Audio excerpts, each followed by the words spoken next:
The tea is piping so hot, I'm scared to spill it. You know what I mean? Hello everyone, my name is Angel and today we are jumping straight into girl chat. As you guys know, or if you don't know, I have been through the ringer with relationships, so I feel like I'm a self-proclaimed professional on the topic. Today I'm answering all those questions that you're too scared to ask your friends, to ask your family. We're talking all things dating, sex, relationship, all the tea right here. Let's get into it. The first line of this one's a little juicy, it's a little long. My partner of 4 years has ghosted me. I'm conflicted between going hard and trying my best to win them back or continuing with no contact. I truly feel like we could work through this because 4 years is a lot to throw away. They already threw it away when they ghosted you. You don't really need to respect anybody's space who's ghosted you. It's not like you guys both agreed we need some time apart. It sounds like they fucked you over. In my opinion, why would you want to be with someone who would do something like this to you? If they did it at 4 years, they'll do it at 10, they'll do it at 15, they'll get divorced. I don't give this person any credibility, and I totally understand that you're hurt. I even more so understand that feeling of longing and wanting to fix something, but you didn't break it. So if anyone's gonna fix this relationship and make things work, it's gonna be the person who ghosted you, not the other way around. You're a lover, and I love that you care so much about this person. Let it go. It's gonna be hard, it's gonna be sad, but they don't deserve you. Sorry that's not the answer you wanted, but that's the answer you're gonna get from me. Next question. I broke up with my boyfriend yesterday. How do you work through the guilt of knowing that you are hurting them when you initiated the breakup? How do you get past being sad and missing them even though you know that there are fundamental differences that were hurting you during the relationship? We have a lot to unpack here. I am so proud of you for breaking up with your partner. And I know it's a hard, sickening feeling to swallow, but it's for the best. It is for the best. 2019 Angel was in this exact predicament, and being alone and being single after being in such a committed, loving relationship is hard. But you are doing your future self I don't know the English word for this, but your future self is going to be thankful that you made the decision now to set yourself up for your future success later, because your right person, your true partner, is now available for you to find after you heal, of course, and move on from this whole breakup. But how exciting is that to know that you stood up for yourself and you put you first? The hardest part is behind you. And honestly, who really cares about their feelings? This is not their world, this is your world. And as long as you know you made the right decision for you, they'll get over it. And if they don't, they'll stalk you like my ex stalks me. When do you know your relationship is over, and how do you break up with someone? I think your relationship with someone is over the second you start questioning if your relationship is over. When you start questioning your partner, or if you're looking for advice on if you should be with someone, the answer is typically no. You're only asking for the validation to know that the choice you're making is correct. Sit down with yourself and figure out what it is about your partner that you love, what it is about them that you don't love, and what it is that you prefer the next person you're with have. You have to understand that this picture perfect man that you dreamed of, or woman, when you were in like 6th grade, probably doesn't exist exactly the way that you dream them to be. I encourage you to figure out what it is, and if it's anything about your partner, or if it's something internal about you that you don't like. Because a lot of times we like to point the finger at other people, but odds are there's some internal work that needs to get done there. Ooh, okay, this is a different one. Hi ladies, I'm seriously thinking of coming off birth control and just using the condom and pull-out method. No, I do not support this kind of behavior. Pull and pray is not an effective birth control method. As much as y'all want to act like it is, be so fucking for real right now. The question really is coming off the pill, coming off birth control, and transitioning to a hormonal-free alternative. I encourage everybody. Okay, rephrase. I have a couple different suggestions depending on where you are in your life. Abstinence This is the best way to avoid getting pregnant. But if that's not the vibes, that's not the vibes, and that's okay. Second thing, I was on birth control for 6 years on Depo-Vera in my arm. The decision to come off of birth control is honestly a very important one, and one that I suggest you really think hard on and speak to your gynecologist about. When I decided to come off of birth control maybe 2 years ago, my gynecologist was like the biggest bully of all time. I voiced my concerns about the longevity of birth control, the duration of time I've been on it, and she was like, oh, you're in your 20s, you need to be on birth control, you're gonna get pregnant. I'm like, I'm not down and getting dirty like that, okay? If you're in a relationship, talk to your partner. I feel like, yes, it's your body, your choice, but if you're gonna pull and pray, you need to make sure he has an effective method going on, okay? Time him, monitor, and good luck. When I came off birth control, the first people I dialed up were my sisters, and I was like, y'all, this is how I'm feeling, this is what I wanna do. They validated me, and that's the decision I made. So wishing you the best of luck. Pull and pray is ineffective, and if you get pregnant, I told you so. Another question about hormonal birth control, periods, and sex, because that is what ladies like to talk about. I decided to get off my hormonal birth control after being on it for 8 years. I was wondering if anyone had experience with the pill for that long. Should I use a period app to track my cycle? Did you see huge differences in your mental or body health? How about sex? Should I be overly cautious? Great question. Thank you for presenting them to the group.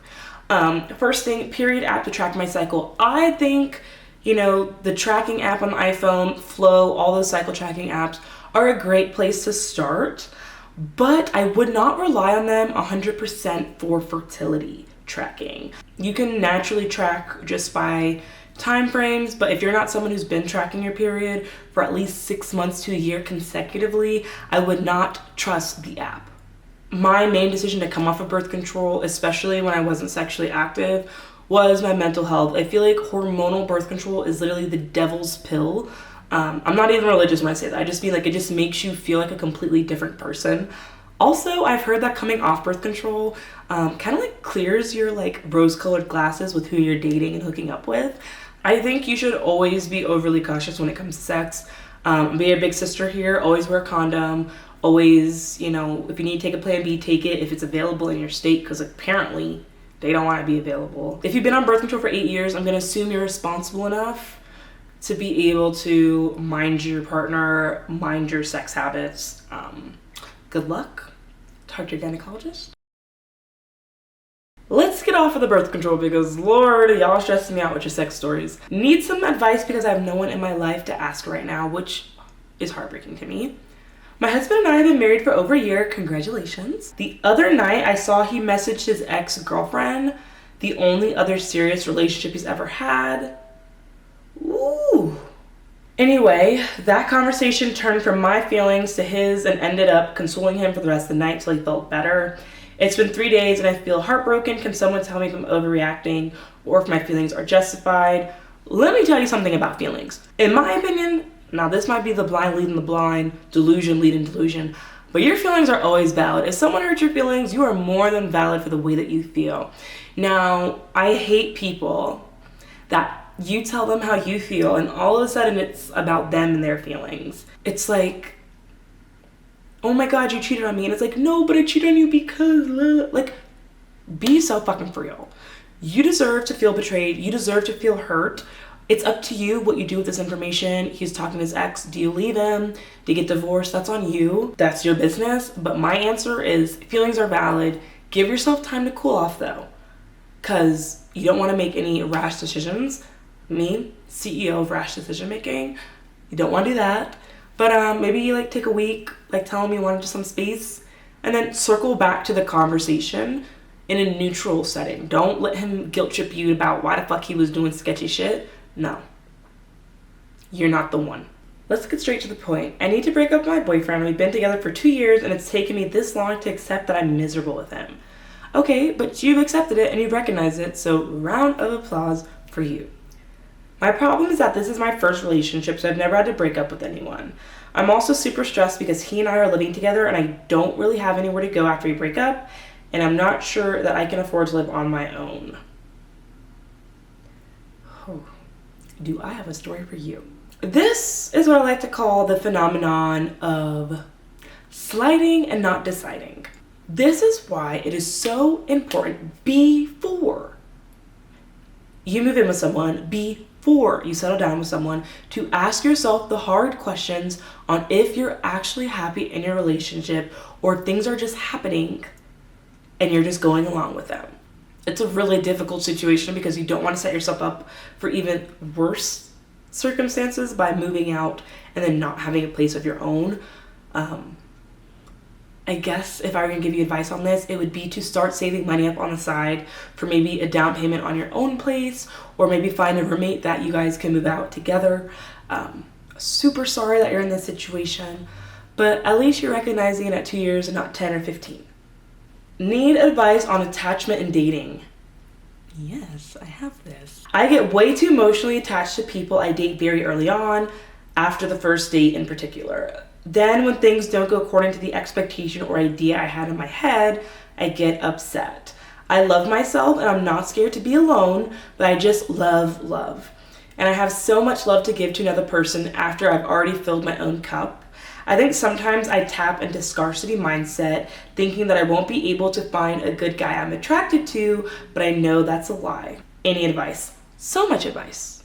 I have so much advice you're gonna be sick that you even asked. I don't think there's anything wrong with getting emotionally attached to people. I don't think there's anything wrong with being a lover. Don't attach yourself to the idea of a person before they show you their true colors. When you are the last person or one of the people in your friend group who's single, and you go on Instagram and all you see is couples and happy relationships and you just want that for yourself, you're a lot more likely to settle into things that you think you want. It sounds like you are attached to the idea of love, not attached to the idea of the person. It's okay if it doesn't work out with everybody, but I don't think you should change your perspective. I think you should still be a fucking lover because we need more people like you in the world. Like, be so full of love. Give it to everybody. Relationships, breakup, moving, etc. Gosh, I don't even know where to start. My boyfriend, 31, and I, 26, have been fighting for almost 1 year now. We moved in together relatively quickly, and up until about a year ago, we were still in the honeymoon phase, and now some days I can hardly stand him. I know it's silly, but my parents are getting older, and I'm worried that when I eventually have kids, they won't get to spend as much time with them because it will take me a couple years before I get married and a couple more to have kids, so I feel like I should just stay with him. No, okay. I got enough of this story. Backstory is that your man is 31 years old and is struggling in his career, and it sounds like you have it together. The honeymoon stage is the best part of any relationship, and that's why I always encourage you to get out of it as soon as possible. Start being controversial on day 3 so you can get to the nit grit of the person that you are with. These are conversations you need to have before. It sounds like you guys live in California, but you're from Missouri, and you love California, but you don't want to start a family there. Those are conversations that you need to have answered sooner than later. Now, when it comes to your parents, you said they're 58 and 61. You're 26. You're going to be fine. You have enough time to be with your family. You never want to sacrifice any part of your life. And as a mother, not that I'm a mother, but from what I've learned from all the other mothers that I adore and know, you want what's best for your children. And if your partner can barely pay their portion of the rent, let alone everything else and all the other factors that come in with living together, it's not setting yourself up for success or your children. The biggest decision we make in our lives is who we marry. And it sounds like you've come to the answer that this isn't the person for you, especially if you've been going back and forth on it for months. Moving on is going to be hard, but I think you have a good head on your shoulders and you will find the person you're looking for. I do encourage you to recognize what the honeymoon stage is now, identify those things that you've learned in this relationship, and put them into your next one. Okay? You'll be all right. Don't stress. Found out my boyfriend of a year and a half has been paying / subscribing to OnlyFans since we started dating. Is this considered cheating? Would you end the relationship? Bitch, when I say been there, done that, my ex literally was messaging a girl on OnlyFans while we were dating because he was lonely. Is this considered cheating? Cheating is a very broad scale. Cheating to me and cheating to you might be night and day, but I think if anyone ever does anything to make you feel uncomfortable in a relationship, it is grounds for termination. So I'm just gonna back you up and say it's okay to leave him because trash belongs in the trash can. A little background info for the next question. 4-year high school sweetheart relationship. How do you feel about once a cheater, always a cheater? Can people change? If I've learned anything from my ex-boyfriend, they do not change. And they can make it look like they've changed, and they can talk the talk and walk the walk. But odds are, liars are gonna lie. And I know it's probably really hard as a high school sweetheart situation because once you move through like your early 20s with somebody, you kind of want that we've been together forever type love. Like my college sweetheart, for example, like we had that like magnetic love or whatever. And I wanted that story of like, oh my God, mom and dad met in college, like da da da. Sometimes you just have to let go of your fantasies and expectations. And I think if he cheat on you, you should be able to keep the dog. That's my advice. How do I bring up exclusivity and is it too soon? He's 29 and we've both previously been in long-term relationships. I went on a date with someone from Bumble on the 30th of July and tonight will be our 5th date. We've had safe sex twice and it's great, okay. And started scratching the surface on topics like family, previous relationships, sex, love language, etc. But we haven't touched on politics, marriage, or kids. I've met 2 of his roommates and 1 of his friends and he's met my friends as well. Each date after the first, we've talked for hours and really soaked up each other's company. I don't think 5 dates is too soon to ask for exclusivity, but this is gonna be kind of controversial. You don't want to come off too strong at the same time. I think when it comes to being intimate and having sex with someone, if you guys are like taking that step, you definitely need to have conversations about if you are sleeping with other people or if you're in beds of others, because that comes to the concern of STDs, pregnancy, and all of that. So that would be really more my concern than the quote-unquote exclusivity. If you're not ready to be his girlfriend, then it shouldn't really matter. But this is a conversation my boyfriend and I had because we met on a dating app as well, which was if he's messaging you and you're messaging him, are you both messaging other people? That should be a conversation that comes up. Hey, are we just seeing each other right now? Are you also still swiping and meeting other girls? I think it's totally fine to ask those questions. The answer might hurt you, but you'd rather know now, right? Right? I've been talking to a guy from Tinder for about a month. I need to stop reacting while I'm reading. I'm sorry. It's not my personality. I've been talking to a guy from Tinder for about a month or so, and I just met him for the first time yesterday.